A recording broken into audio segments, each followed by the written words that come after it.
யான் உன் மணி மலர்த்தால் வேறுபட்டேனே விடுதி கண்டாய் வினையேன் மனத்தே ஊறும் மட்டே மண்ணும் உத்தரகோச மங்கைக்கு அரசே நீர்பட்டே ஒளிகாட்டும் பொன்மேனி நெடுந்தகையே என்று இறைவனை விழித்து இந்த கடைசி வரியை பார்த்தீங்கன்னா பெருமானுடைய அந்த தோற்றப்பொழிவிலே நமக்கு நீரு பட்டே நீருன்னா திருநீர் பெருமான் திருநீர் அணிந்திருக்கிறார் நீர்கள் ஒளி காட்டும் பொன்மேனி.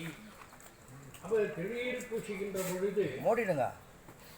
திருநீர் பூசுகின்ற பொழுது வெள்ளை வெளியேறு என்று அந்த ஒளி தெரியும்.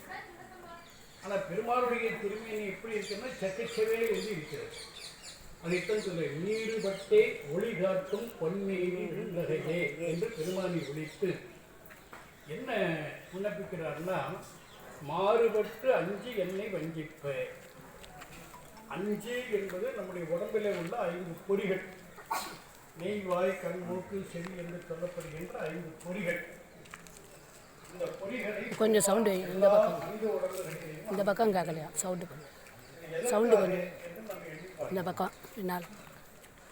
அப்படி எண்ணி பார்க்கின்ற போது ஒரு மிகப்பெரிய உண்மை நமக்கு தெரியும். நாம் எதற்காக பிறந்திருக்கிறோம்? ஆணாகவோ பெண்ணாகவோ எதற்காக பிறந்திருக்கிறோம் என்றால் ஞானம் பெறுவதற்காகவே பிறந்திருக்கிறோம். ஏனெனில் ஞானம் பெற்றால் அறியாமை அடியோடு நீங்கும். அறியாமை அடியோடு நீங்கிறால்தான் இறைவனுடைய திருவடியை அடைய முடியும். அப்போ நமக்கு அறியாமை எப்படி வந்தது என்று ஒரு கேள்வி வரும். அப்போ நம்ம என்ன கருதணும்னா, இந்த உயிர் என்ன பொருள் என்று கருதணும். உயிர் சாரும் பொருள். நீங்கள் உலக வாழ்க்கையில் பார்த்தீங்கன்னா எந்த உயிராலும் தனித்து இருக்க இயலாது. ஆணும் பெண்ணோ யாராக இருந்தாலும் சரி, தனித்தெல்லாம் வாழவே முடியாது.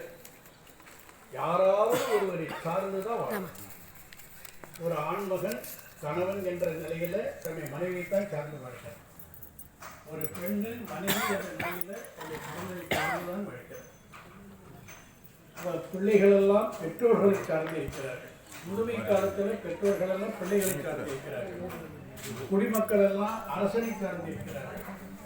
ஆளுகின்றவர்கள் எல்லாம் குடிமக்களை சார்ந்து இருக்கிறார்கள். எப்படி பார்த்தாலும் உயிர் எந்த பிறவி எடுத்தாலும் தனி